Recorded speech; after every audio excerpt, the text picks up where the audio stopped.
Hi, welcome to my channel. నేను శాంతి రావట్టి, తెలుగు వారి రుచులు. ఈరోజు నా పొద్దుట టిఫిన్ అండి. టిఫిన్ నేను ఏమేమి చేసానో చూడండి. కాకపోతే ఏంటంటే రోజు ఆంటీ ఇలాగే చేస్తుందేమో అనుకోకండి.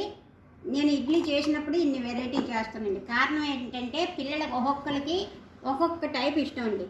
ఇది అమ్మాయికి అల్లుడికి ఇష్టం అండి. నేనేమో నాకు ఇవి ఇష్టం అండి. చూడండి, ఇవి కుడుములు అంటారండి. నేను పలచగా పెట్టుకుంటానండి ఈ కుడుములు అండి. ఇది నేను ఇడ్లీ నాకు అంత ఇష్టం ఉండదండి. వేడివేడిగా కుడుముల్లో నెయ్యి వేసుకొని కారపొడి వేసుకొని తింటే బాగుంటుందండి. తర్వాత పిల్లలకి గుంట పొంగడాలు ఇష్టం అండి. అందుకని వాళ్ళకి వేడివేడిగా గుంట పొంగడాలు చేసి పెడతానండి. తర్వాత ఇదే పిండితో కళాయి రొట్టి అంటారు కదండి, అది కళాయి రొట్టి వేస్తానండి. చూడండి, ఈ కళాయి రొట్టి ఇప్పుడే తినరండి వీళ్ళు. సాయంత్రం ఇది చల్లగా అయిన తర్వాత తింటే బాగుంటుందండి. సాయంత్రం తింటారండి. దీంతో శనగపిండి చట్నీ, పల్లీ చట్నీ ఏదైనా వేసుకొని తింటారండి. నేనైతే ఏం తింటానో చూడండి. ఇది సాయంత్రానికండి.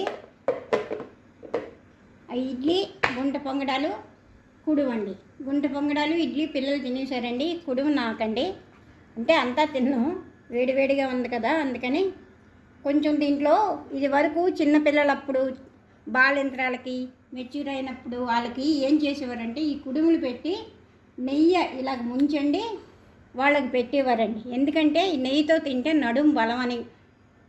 మెచ్యూర్ అయినప్పుడు ఆ బాలింత్రాలకైతే నడుము నొప్పి తగ్గుతుంది, కట్టు కట్టకపోయినా పర్వాలేదు, తర్వాత పాలు కూడా ఎక్కువ వస్తాయన్న ఉద్దేశం మీద ఇవి పెట్టేవారండి.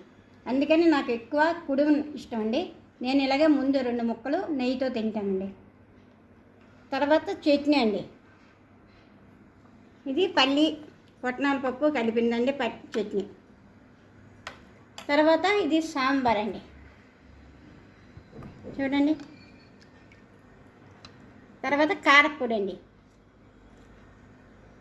ఇది వేసుకొని నెయ్యి వేసుకొని ఈ 2 ఐటమ్స్ తింటానండి. ఏంటి తింటానంటే ఇడ్లీ కుడుము తింటానండి. అంతేనండి. నేను అది ప్రతిసారి చేయనండి. ఈ ఇడ్లీ ఎప్పుడు ఇడ్లీ పిండితోనే ఇవన్నీ వెరైటీస్ చేస్తానండి. దోశలు అయితే మామూలు నార్మల్గా చేస్తానండి. అంతేనండి. చూడండి, మీ ఇంట్లో ఇలా చేస్తారా? ఇడ్లీ పిండితో ఎన్ని రకాలు చేస్తారో కామెంట్ చేయండి. తర్వాత నాకు ఒక లైక్ చేయండి, కామెంట్ పెట్టండి, షేర్ చేయండి, సబ్స్క్రైబ్ చేయండి ప్లీజ్. Thank you. బాయ్.